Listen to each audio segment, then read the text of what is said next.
Good day, everyone, and welcome to today's call, USTelecom versus FCC, Understanding the Legal Arguments on Appeal of the FCC's Open Internet Order. At this time, all participants are in a listen-only mode. Later, you will have the opportunity to ask questions during the question and answer session. You may register to ask a question by pressing the star and 1 on your touch-tone phone. Please note this call is being recorded. It is now my pleasure to turn today's program over to Larry Spywak, President of the Phoenix Center. Please go ahead, sir. Thank you very much, and welcome everybody to the Phoenix Center's Teleforum, USTelecom v. FCC, Understanding the Legal Arguments on Appeal of the FCC's Open Internet Order. This is, I guess, the second in our series of teleforums on the FCC's Open Internet Order. We did one last March right after the order came out, and in that one we speculated on what the legal arguments might be on appeal, and now we know. So the purpose of this teleforum is we're very lucky to have some of the lead lawyers on the case, is to walk through the legal arguments on appeal of the FCC's Open Internet Order. There are a huge amount of them, and so the purpose of this is this way we can sort of have an in-depth look. We're very lucky to have with us Scott Angstreich from his partner at Kellogg, our good friend Russ, Hanser, who's a partner at Wilkinson, Knauer, our friend David Balto from the law offices of David Balto, and of course, as always, my sidekick and partner, the very brilliant Dr. George Ford, who's our chief economist here at the FCC. So let's talk about it and get to the start. The order came out. The initial briefs appealing the order have been filed along with several amicus briefs. The FCC briefs in response are due next week, and the oral argument for the case is scheduled for December 4th.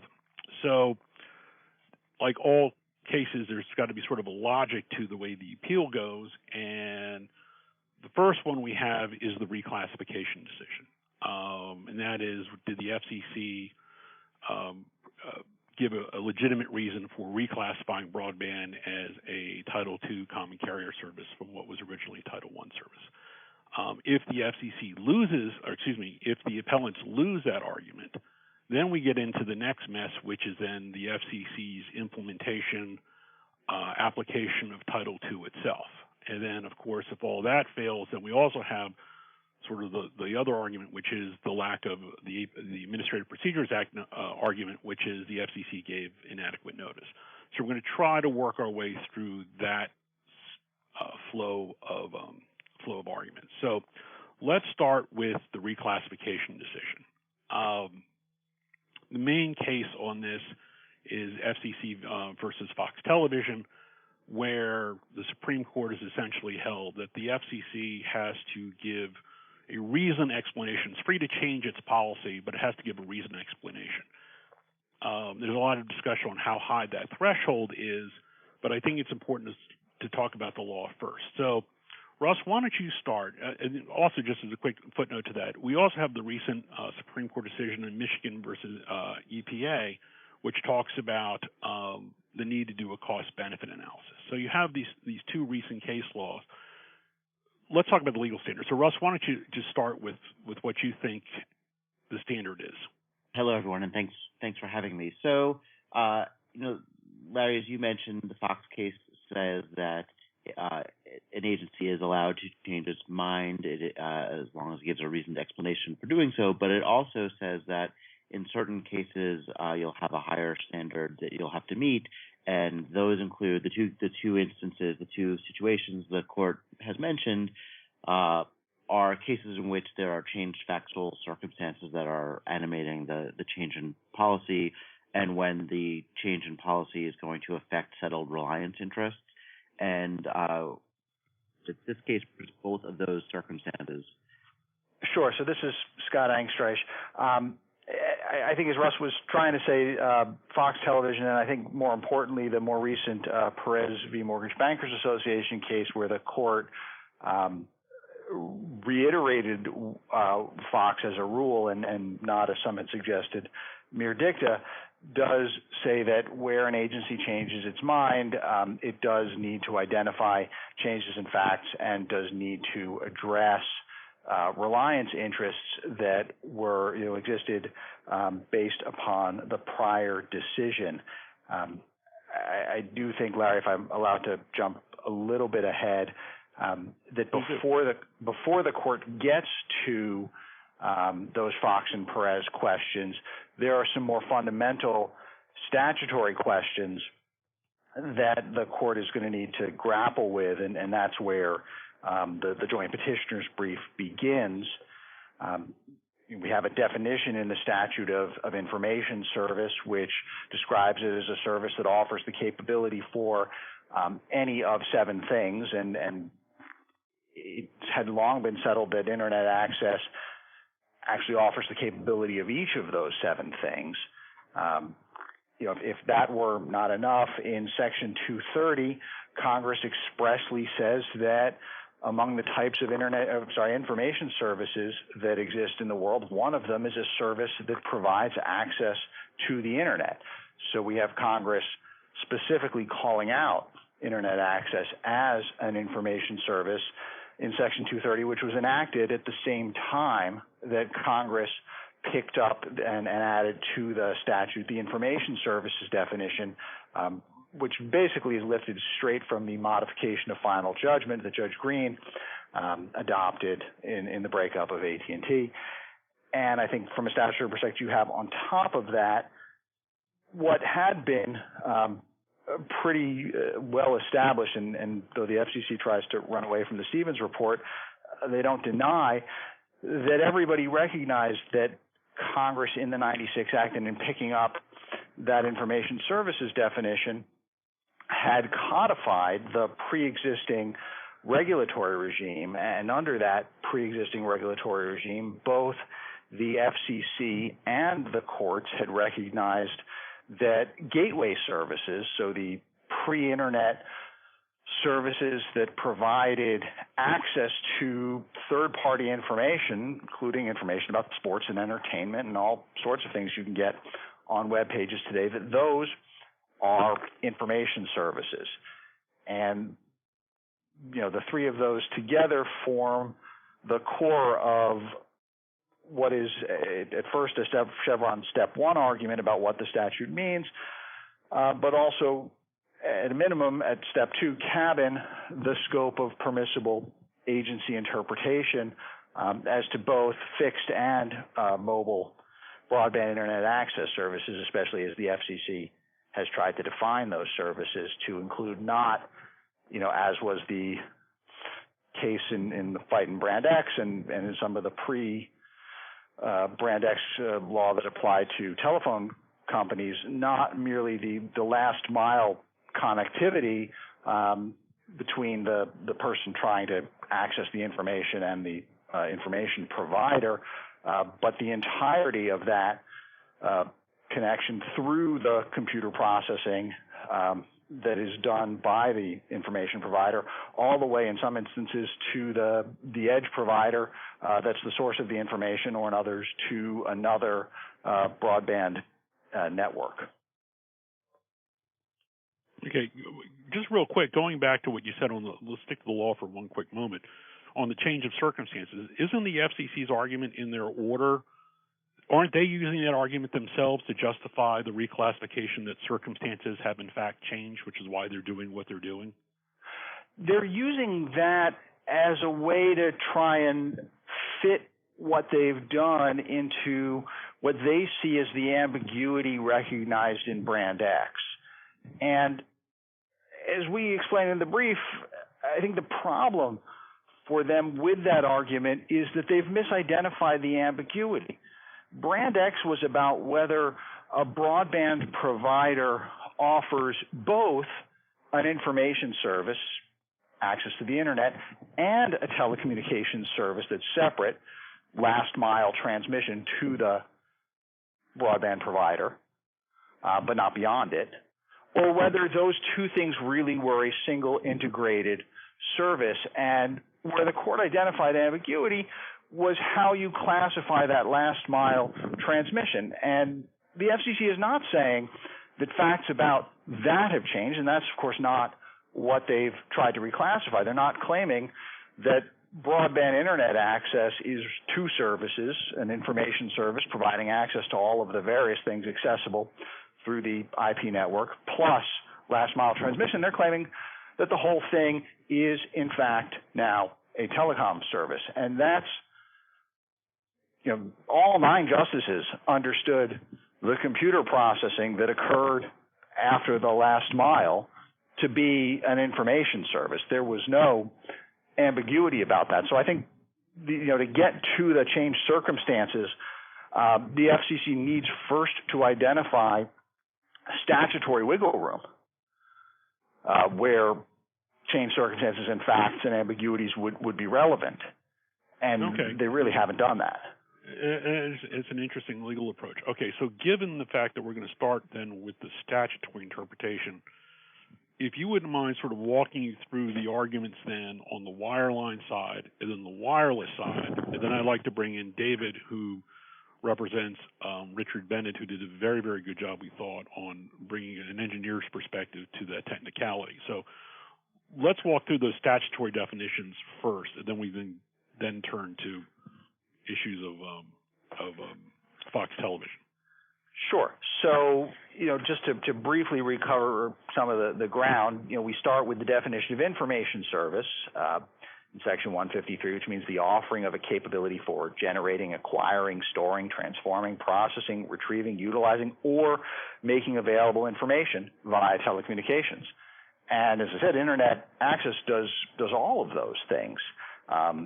Users of it can generate information, can acquire it, can store it, transform it, process it, make it available to others by broadcasting from their own home computer out to the world.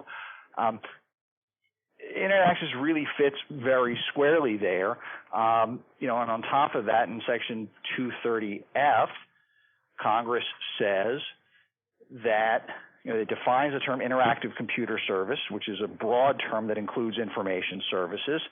And information services include specifically a service that provides access to the Internet. So again, we have Congress saying that. Now, the FCC, in response, grabs onto the telecommunications management exception to the definition of the information service.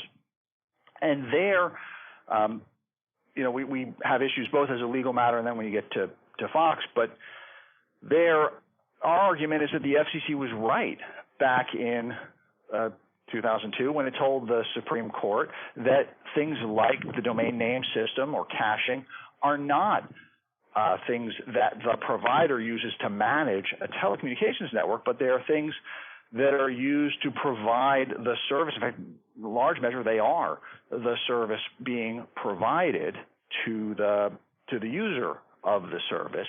And then the FCC tries to take the other things like email or cloud storage that are also offered together with the broadband internet access and pretend that those no longer count as part of the offering.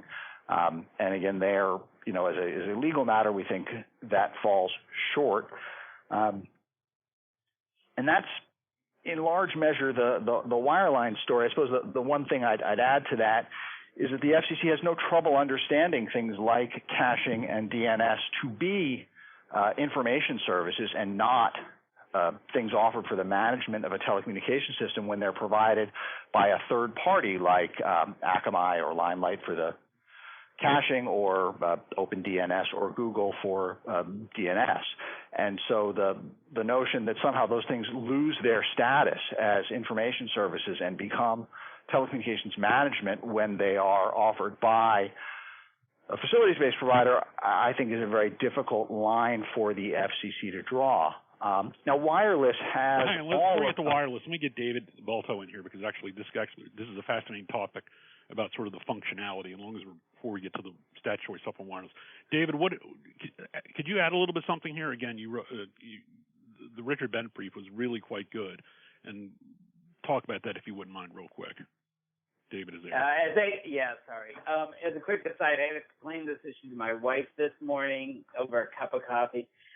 What I told her is what the FCC is doing is trying to make a gazelle into an elephant by putting a sign on it that says it's a gazelle.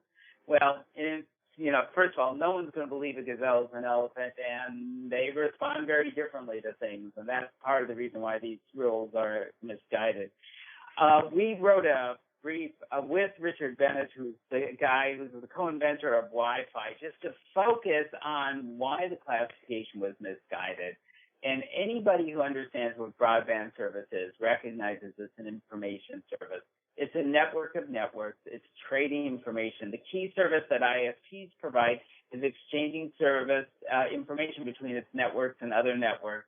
These inter-network exchanges fit the definition of information service under the statute because they provide the customer with, this is the statute, the capability for generating, acquiring, storing, transforming, processing, retrieving, utilizing, or making information available via telecommunications.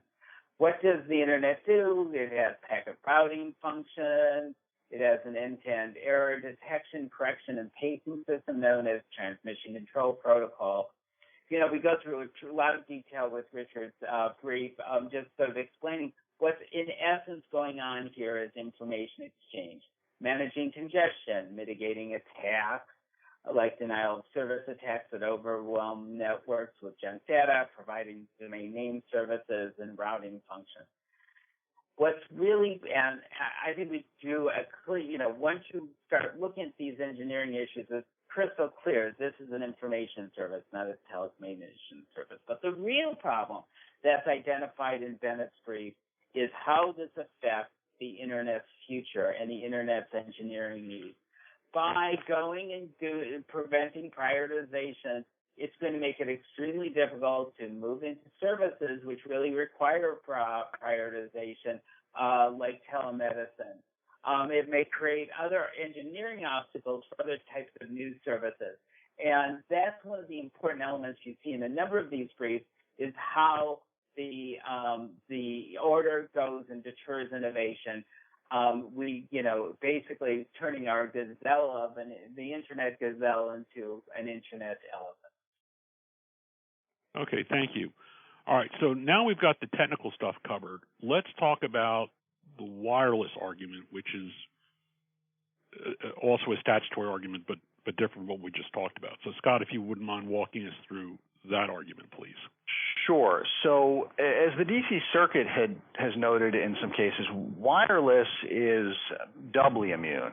Wireless broadband is an information service for all the reasons fixed or wired. Broadband is an information service and quite possibly for additional ones as well, given the additional information processing that's necessitated in the mobile environment. But separate and aside from all of that, in Section 332, which Congress enacted in 1993, Congress drew a different line for figuring out when wireless services are subject to common carrier regulation and when they're not. And that's the distinction between commercial mobile services, or sometimes called CMRS, and their functional equivalents, and private mobile services. And the FCC, from the very beginning of this statute, recognized that commercial mobile services were things interconnected with the telephone network, adopted rules that established that, and on top of that, that the things that are functional equivalents are economic substitutes in the classic antitrust sense, where an increase in price of one product would lead to substitutions to the other product. And in 2007, building on that, the FCC also recognized that the fact that you could use a VoIP app, a Skype or Apple FaceTime with your mobile broadband connection did not, to call a telephone number did not mean that the broadband service itself was interconnected with the telephone network. And just from a technical perspective, that made a lot of sense because the actual interconnecting with the telephone network there was done by typically a competitive local exchange carrier, an actual telephone company, which would partner with the VoIP company to make that bridge from the internet to the public telephone network. It would not be the broadband provider. And the FCC in the order throws all of that out the window in a belt and suspenders and more suspenders kind of way. First, they decide that the public switch network can be both the internet and the telephone network, and that to be a commercial mobile service, you no longer need to be interconnected with all of it, because of course then cellular telephones would no longer be a commercial mobile service, and they can't have that. So they just radically changed the definition of public switch network, even though at the time that term was adopted, it was understood by everybody to be interchangeable with public switch telephone network. They decided, well, even if that's not right, now we do think the fact that you could use a VoIP app to call a telephone over your broadband connection, that's now good enough. Nothing has changed there, and it remains the case that competitive local exchange carriers are the ones actually doing the interconnection with the telephone network in partnership with the VoIP app provider. My broadband connection on my cell phone is no more a transportation service because I can use Uber than it is a telephone service because I can use Skype.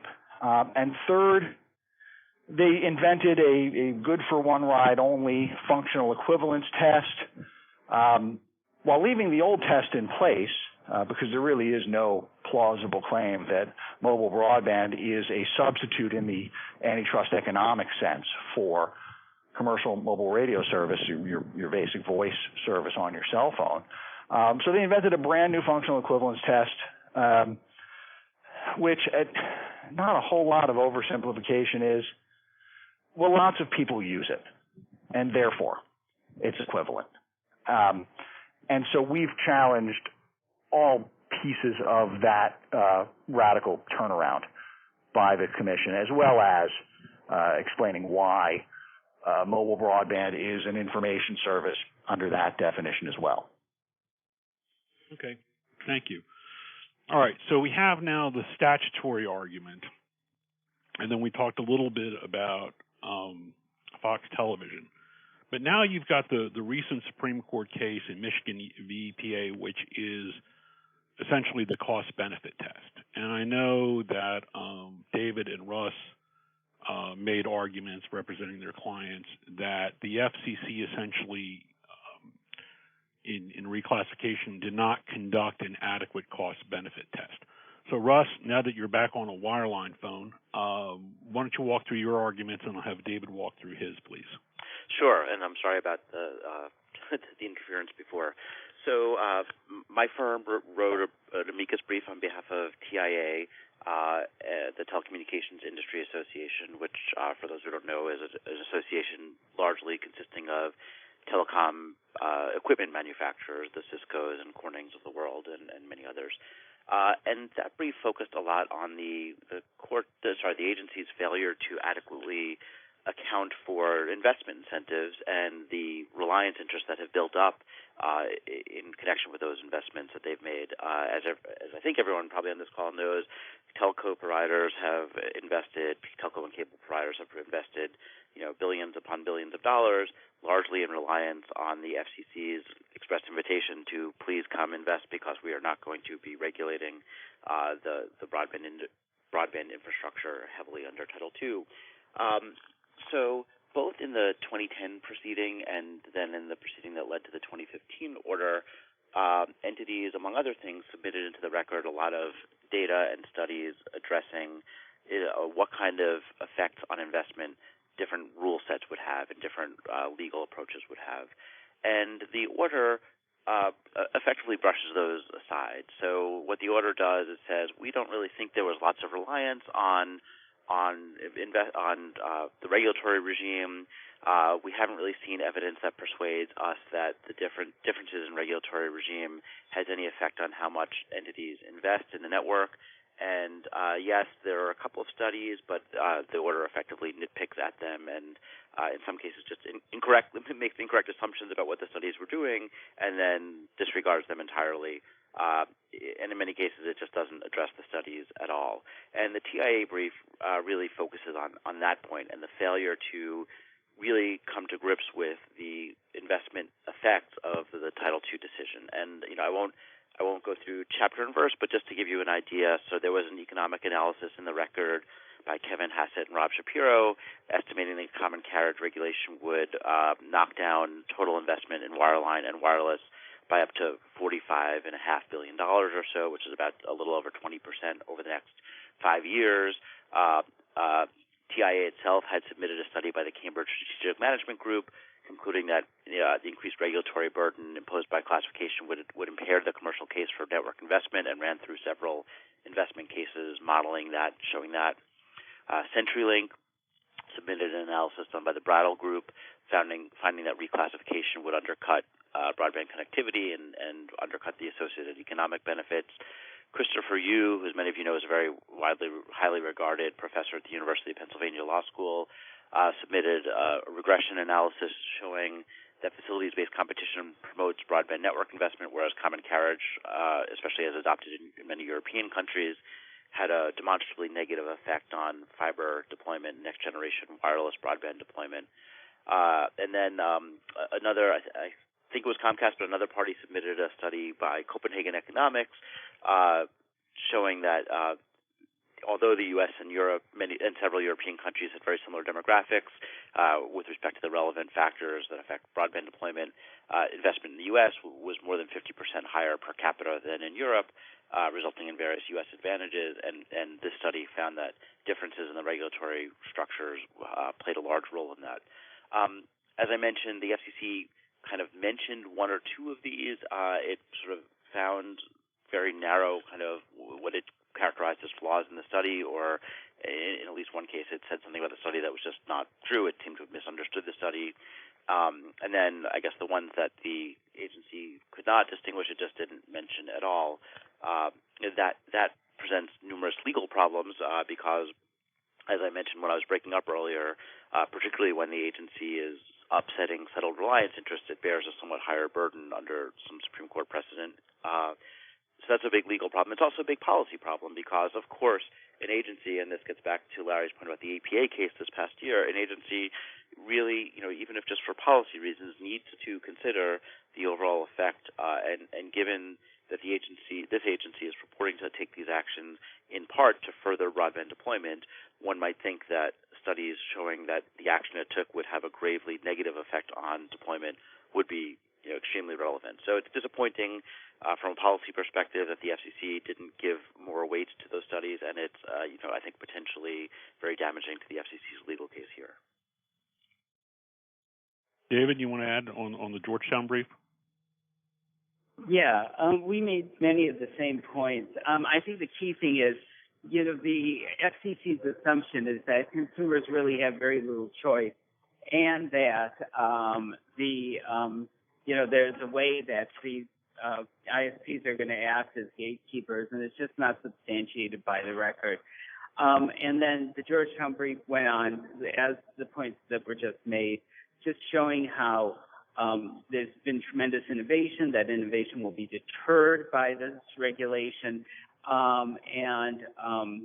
We already see a downturn in investment because of the proposed regulation. So the ultimate economic impact is negative, but most importantly, there isn't a good justification for the change, the change in classification. And there isn't a cost to, there isn't a benefit in the cost-benefit analysis. There's no need for the regulation. Scott, from a legal perspective, how receptive do you think the court's going to be to that kind of an argument? I think it's difficult to gauge. I know some folks have paid attention to a recent case from the court involving the classification of effectively nursing home workers in the home. And there, the court found that there were sufficient changed facts, and the Supreme Court had found that the statute was ambiguous in exactly the way that the agency had changed its decision, and I don't remember a whole lot in the way of reliance. So, that's a case I suspect we'll see cited quite a bunch in either the FCC's brief or the other briefs. The Fox and Perez changed circumstance and reliance interests issue just has not been litigated enough to have a good sense of how it's likely to play before any particular panel. And that holds true, by the way, also for the Fox television standard that we just talked about. change in circumstances. I just remember when certainly from the Verizon case, the commission's main argument was what I held all these workshops. We had 80 million comments. What are you talking about? The record's complete. And the court basically said, I'm not going to second guess the commission's decision because courts don't like to do that. Well, that's going to be an interesting thing to see. All right, so we have the reclassification argument. Let us assume, for the sake of argument, that the court does not rule favorably for you guys on the reclassification decision. And now we are stuck with the FCC's implementation and interpretation of Title II. And this is, I think, sort of one of the big cruxes of the case. So you guys have raised a lot of arguments. We commented. Let's start with what at least what George and I think probably to be the most persuasive argument, an important argument, which goes to the Verizon court's statement that upon reclassification, edge providers would essentially become customers of a broadband service provider. So this is not a carrier-carrier relationship, but a carrier-to-customer relationship. I know that the appellates in this case had made the argument. Well, first, a little bit of background. So the Verizon court said this. For those of you who have been following the Phoenix Center's research, and we did actually 2 teleforums on this, we wrote a paper called Tariffing Internet Termination, where we explored what the D.C. Circuit means by edge providers becoming customers of the BSP. And basically what we found is that what that means is that you need mandatory tariffing at a positive price. What's fascinating is that while our original paper we were invited to present it to the FCC, it was then published in the Federal Communications Law Journal about a month before the order, and as Politico reported, about 2 weeks later, the edge providers went into the FCC and said, no, you can't reclassify this and allow broadband service providers to charge edge providers. And as a result of our paper, I would submit that the FCC agreed and therefore did not reclassify that what we call the second side of the market and the agreement between the carriers and the edge. And that is now a fertile source of appeal. I know that the applicants had made the argument, said, look, you decided not to reclassify that second side of the market, but you are essentially treating it as a Title II service, which would then violate the holding in Verizon, which says if something is a Title I service, you can't regulate it as a Title II service. And I think that's a really interesting point. And we echoed that. But just to plug the Phoenix Center's amicus brief here a moment, we took it to its next step. So as I'm moderating, I will turn it over to my partner, George, who will walk everybody quickly through what we argued in our amicus brief. So, George, take it over. Well, I think you just did. But I'll go through it. I didn't get in all the fun of all the rate-making law. Quickly, anyway, and I won't bore anybody with that. I'd encourage you to read the brief if you're really that interested. I would take a slightly different tack than Larry did. It's not that reclassification makes them customers, it's that they are customers. And reclassification then says something about the nature of the way the FCC can regulate that customer-to-carrier relationship. Both in the D.C. Circuit's Verizon decision and in the FCC's orders and NPRMs, they clearly describe the edge as being a customer of the BSPs through the use of two-sided market language, so on and so forth. And while they may try to dodge that in this last-minute effort to evade the implications of reclassification, the order is chock full of descriptions of the edge provider as a customer, as a unique customer of the BSP. The incentives are different. The customers are different, and the order makes that, order and NPRMs make that very, very clear. If, given that they are customers, reclassification sort of puts the FCC in a box of having to regulate this relationship in a very particular way, and that is defined by Sections 201, 202, and 203 of the Act. 201 and 202 remain intact. The FCC did forbear from 203, but there are some serious issues, I think, with that. But I mean, if you look at the order, and I think without question that the argument that we made spooked, certainly spooked Google. Google went into the FCC and spooked the FCC a little bit, and I think at the last minute they tried to rejigger the whole argument with respect to the service provided to edge providers. And when you get in a hurry like that, I mean, you risk making some stupid decisions, and I think the FCC did. There's sort of two options, two ways to look at it that we outline in the paper. One is that the FCC didn't reclassify the service provided to edge providers.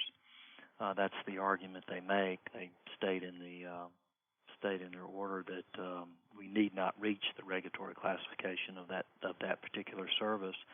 So if the argument is they didn't reclassify, then we just right back into the Verizon argument. That's exactly the same argument they made in Verizon that got them in trouble. We have a termination service that is an information service. It certainly was an information service from the Verizon decision, and it hasn't been reclassified, so therefore it is still an information service. So really all you need is the argument of Verizon to reject the FCC's new order. The other argument is that they did, in fact, reclassify it by the nature of bundling it with the bias or incorporating it into the broadband internet access service product. If that's true, then we're right back into the arguments that Larry and I have made, that the FCC is subject to the standards set forth in 201, 202, and probably 203, where they have to set just and reasonable rates and non-discriminatory rates. And the FCC here has set a rate, and this is where we get into this tariffing, forbearance from tariffing. While the FCC did forbear from tariffing, it didn't forbear from rate regulation. It has clearly set a price of zero for the termination service. That is a mandated price. If a firm comes in and tries to do something different, they're going to be in trouble. So this isn't a forbearance from rate regulation. It's a forbearance from the mechanisms by which the Commission implements rate regulations and the standards by which it is supposed to implement rate regulations, 201 and 202. The FCC has in effect, we argue, set a confiscatory rate by setting a price of zero. No, there's nothing that costs zero. You may be able to rig some crazy scheme where some product of many becomes zero, but that is a very complex regulatory a game you play, and the FCC hasn't done that. It isn't regulating anything else that allows it to say, well, you recover all your cost over there, so I'm going to set this price to zero. It just says it's going to be zero. And an interesting question, the way I like to think about it, is what's the standard? Is this price set through TS Lyric, Telric, embedded cost? I mean, what's the cost standard that the Commission has used to set a price of zero? And the answer, it hasn't done anything. It just pulled a number out of its ass, so to speak, and said the price is going to be zero. But in forbearance, as we see in the Orloff case, which really stimulated this argument for the most part, is that the rates are determined by the market, not by the Commission, as are the level of profits, and that's a quote from that decision. So when you forbear from tariffing, you surrender to the market, and the FCC has not done that. It is regulating without the institutions of regulation, and I think that's quite vulnerable. And you see other instances in the order, for example, on non-discrimination in an attempt to avoid the pay prioritization issue, which the Telecom Act would clearly permit. They impose the no pay prioritization rule under Section 201B rather than 202, where 202 is the non-discrimination standard from the Act. So they're clearly dancing, and I guess we all sort of see this, as Larry likes to say. There's more legal gymnastics in this order than a Cirque du Soleil show in Vegas, and I think we see that all over the place. That this is a very strained effort to do something that really the Commission has no legal authority, and I think that's going to become clear if this is rejected. The Commission has no real authority to do this, no real authority to set a zero termination price, and there's a reason it has no real authority to do that. It's because it's a really dumb decision.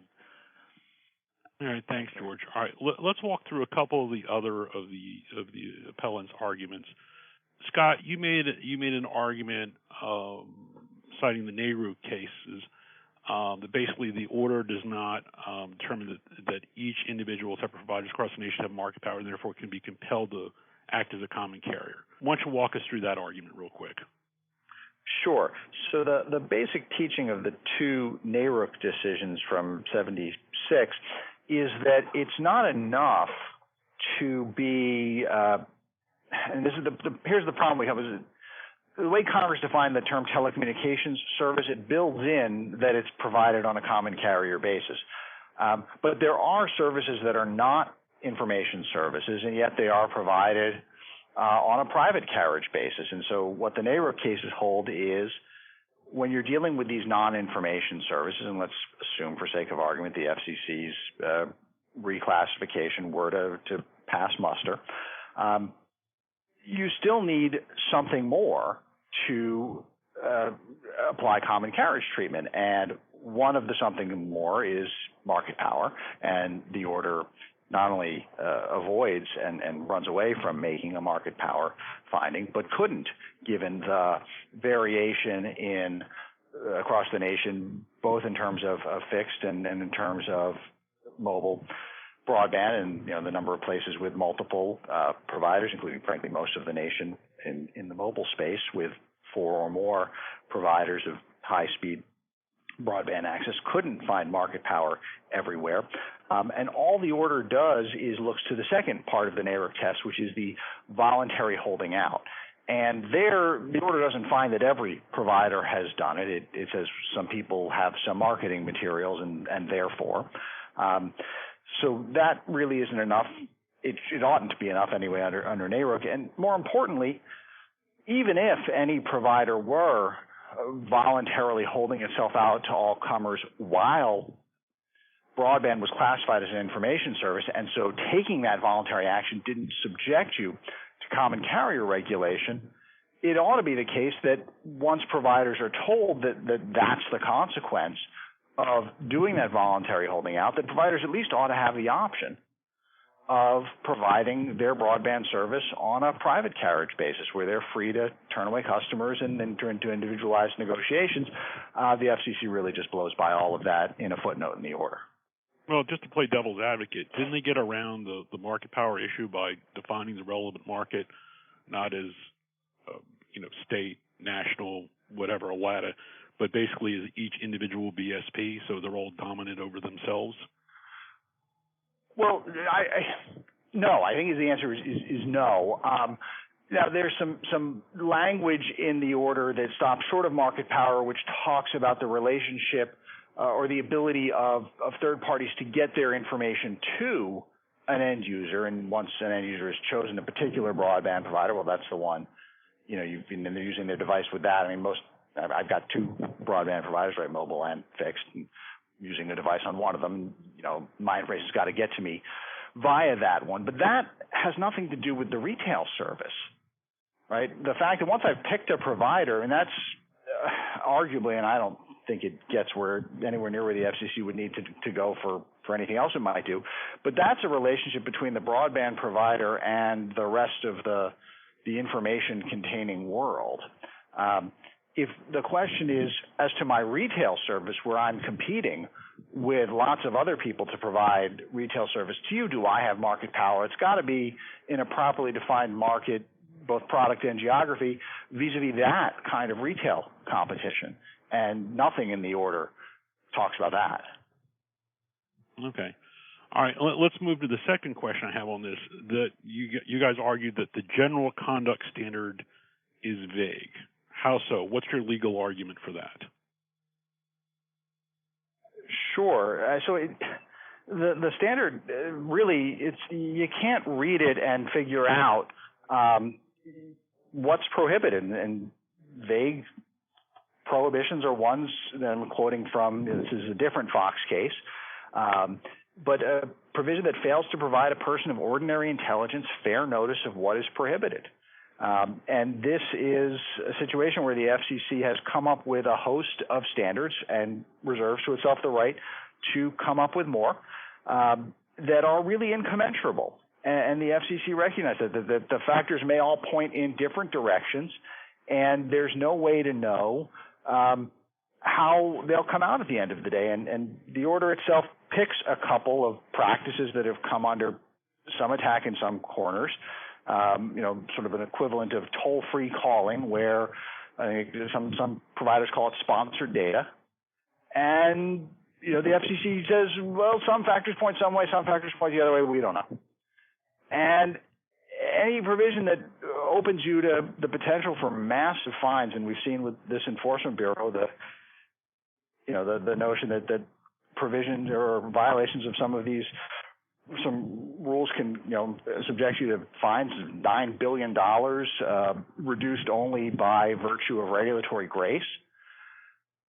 That raises serious concerns about fair notice to regulated entities of what they can and can't do, and concerns that are really not cured by the process that they've created for getting advisory opinions, which can't apply to current practices and you're not guaranteed to get one. That's really the vagueness argument.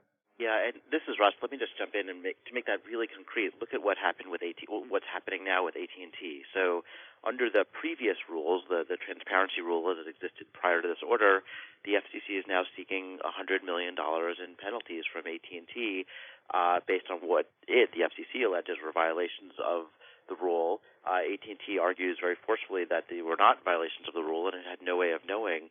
That was a rule that was, it said or purported to say what was banned and what wasn't banned, and to give ideas. And even there, we're seeing, that reasonable minds can see these things very differently, and the FCC can claim that there's a violation where there are very strong reasons to believe there aren't. So as we move into this Internet Conduct Standard era, things become even more vague because we don't even have the purported certainty of the old transparency rule. We have the kind of we'll know it when we see it, and people see these things very differently. So to take like the T-Mobile Music Freedom Plan, which is a kind of zero rating plan, many people I think on this call would say that is a very pro-consumer development where consumers can use streaming audio and not count against their minutes and so on, or their data, their megabytes.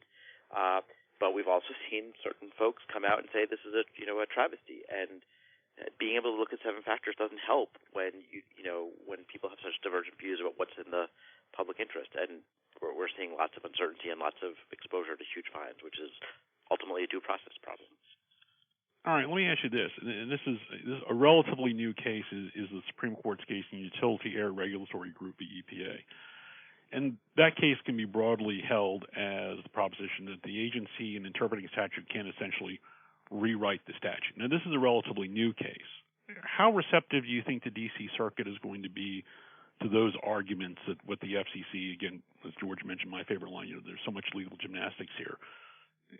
It's a new case, so obviously we haven't a lot of people follow, but how do you think it's going to impact the court's decision? This is Scott. I'll take a first swing at that. I think it ought to.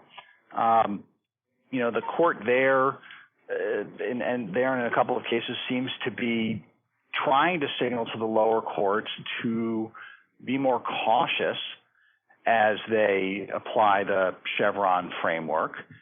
And, where you have an agency that discovers in long-settled statutory provisions brand new power over a massive swath of the economy that, frankly, up until now, nobody thought it had. And then, in its own view, it requires carving up that statutory framework because applying the actual framework as it properly recognizes would just be devastating.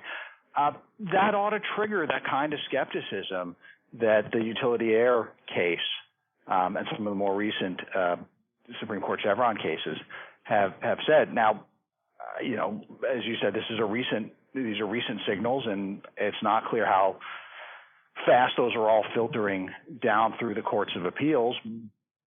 But I think that is the signal that cases like that are sending out, and it ought to be a signal that's being received. So I totally agree with Scott on that. And I would just add, sort of from a broader perspective, I think the Utility Air case compounds a problem that the FCC had even before this past summer, which was at the DC Circuit is very much familiar with the history of the FCC's effort to impose open Internet requirements. It's very much aware that the FCC first tried to kind of spin out of air, in its ancillary jurisdiction, or make an ancillary jurisdiction argument about having authority that got knocked down, and then it tried with the 706 approach, but using that approach to impose common carrier regulation and got knocked down.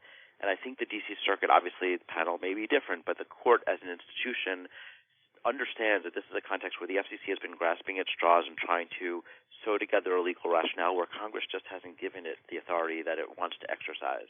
And the utility error case, I think, helps with that narrative and will help the court situate and sort of give some doctrinal thrust to that concern, that this is an agency that's flailing about for authority, and here in its third at-bat, it has effectively tried to rewrite the statute using the forbearance authority and using a legally untenable reclassification decision to sew together some kind of entirely new, quote-unquote, modern Title II. The utility error case gives the court a doctrinal basis for saying, this just doesn't work and knocking it down. Okay, great. All right. Two quick questions. Let's just run for time. First, let's cover the notice question.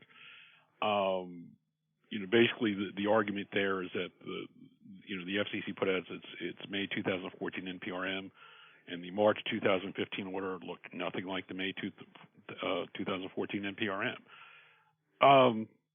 It's not a reversible case; it's a remandable decision. I mean, just real quick, the likelihood of success on this, are courts generally receptive to this? Yeah, I think this is a kind of case where the courts might. Now, if the court agrees with the petitioner on the merits, I don't think it needs to reach those issues, and it will probably rule on the merits. That the court may be as sick of this as everyone else in the industry is. So, as you say, if the court were to render a decision on notice, that just means it has to deal with this issue again in a few years. Nobody would like that outcome except maybe law firm guys.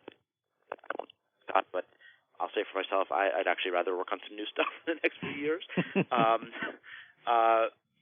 But it's a problem. I mean, I used this phrase before, but this is another due process issue. So constitutional concerns and particularly statutory concerns under the APA say parties need notice about what the agency is considering doing so that they can comment effectively and, can have a participatory process.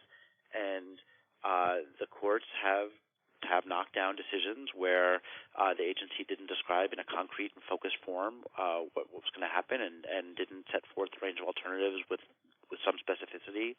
The agency is going to say in its brief, hey, we had a couple of paragraphs asking about reclassification, but reclassification was clearly not the thrust of the NPRM. The chairman went out there and talked about how Section 706 was going to be the basis of the decision, consistent with the Verizon court's decision, and said other things, said that the agency wasn't planning to regulate Internet interconnection. When you look at the notice, you don't see any discussion about changing the relevant rules regarding wireless, which got discussed earlier, and obviously things went in a totally different direction. Now, agencies are allowed to change course, and we actually hope that they will take account of the comments that are made, but comments that are made cannot substitute for raising the questions, the relevant questions, in the notice of proposed rulemaking, and the agency just didn't do it here in a way that allowed for APA-compliant notice and comment. Yeah, good insight. Scott, you got anything to add to that real quick? No, I think Russ covered the field. All right, great. Okay, well, I know we're running short of time. I want to try to get one or two questions in, but wouldn't be a Phoenix Center panel if we didn't have a lightning round. So the lightning round here is helpful, harmful, or irrelevant. In addition to the arguments that you guys made, obviously we had a couple other interveners. We had a whole bunch of amicus briefs. And I would say two arguments that came up, which what I would describe as peripheral to the order, but they're sort of obligatory every time you see an FCC case that people just always throw like spaghetti to the wall. So the first one is, I guess the best way to describe it is a relitigation of the Section 706 question, which is the argument is that Section 706 does not give an independent grant of authority. So you're basically telling the court we want to relitigate Verizon. Even as Russ just said, the court went out of its way to try to provide a solution to the problem in Verizon. And then it seems to me that you're telling the court also going, by the way, if you do reclassify, you have no regulatory backstop. So lightning round, helpful, harmful, irrelevant, or a combination thereof. Scott. I think probably irrelevant at this stage, only because even though there's a decent argument that it was dicta in Verizon, it's hard to get the panel to tell the current panel tell a majority that they got this one totally wrong. Whether it may be helpful going forward, though. Russ? I agree, and to be more direct, those folks may be looking toward the Supreme Court, and it's there's some likelihood that this will wind up there, and if they think there's a chance the Supreme Court will overrule the D.C. Circuit on that 706 issue, and I guess the 10th Circuit, to the extent it addressed Section 706B in the Universal Service case, they're preserving an argument for that, I guess, but unlikely that the D.C. Circuit will change its mind on that at this point, I guess. Yeah, it's also, by the way, coming up the 706 argument, just as a side note, in the muni broadband appeal, which is going to be very interesting, but 706 is not exactly the topic of this. Okay, so the second one is, and we always see this in every major telecom case, the FCC's actions have harmed free speech. Again, helpful, harmful, irrelevant, or combination thereof. Got it. Possibly helpful. It depends on the panel. There are certain justices on the D.C. Circuit that have indicated a real affinity for that argument. Russ? Yeah, same. I mean, Judge Silberman in the argument on Verizon seemed to be latching onto that argument a bit, and you never know. We all spend time thinking about these issues 24 hours a day, but judges have to deal with lots of different issues. You never know exactly how they see these issues and what they think are the important things, and it's sometimes different than what telecom lawyers think. So, it's another issue to consider. All right, great. Well, I know we're just a little bit over, but I do want to open up for maybe one or two questions. So we get the moderator back on. If we get people to ask one or two questions, that'd be great. Certainly. At this time, if you would like to ask a question, please press the star and 1 on your touch-tone telephone. You may withdraw your question at any time by pressing the pound key. Once again, to ask a question, please press the star and 1 on your touch-tone phone. We'll take our first question from David Kaut with Warren News. Your line is open. Yeah, hi. What do you say to the argument that Judge Tatel in the Verizon case was basically inviting Title II? And then secondly, what do you say to the argument that it was the Telecommunications Act, not the Information Service Act?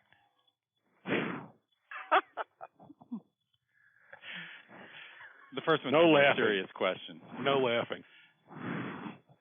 So I think you can quote me on that on the second question. So on the, I'm sorry, what was the first question? The Judge Tatel was basically pointing towards Title II to impose common carrier-like regulation. Yeah, I don't see that. I mean, if anything, I thought Judge Tatel was inviting the Commission to follow his lead in the Celco case, the data roaming case, and come up with a non-common carrier version of the Open Internet rules, which is, and Chairman Wheeler and presumably his general counsel thought that as well when they wrote the NPRM. That's what they. I think the chairman used the phrase, the D.C. Circuit opened the door and I'm going to walk through it. So they saw, at least at that point, they saw the door as being a door toward a 706-based non-common carrier set of open Internet rules. So you mean, yeah, I'll leave it at that. And on the second question, the Telecom Act, I mean, that's silly. I mean, the Telecom Act included the information services definition, and I guess that argument, taken to its conclusion, would mean that Congress did not intend anything to fall within it because of how it chose to name the act. So that sounds frivolous to me. It was a frivolous question. All right. One more question? Yeah. Oh, I don't.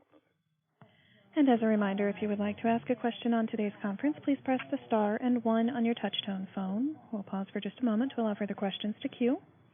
I have one if nobody else does, Larry. Well, go ahead and ask as we're waiting for the questions to queue. Go ahead.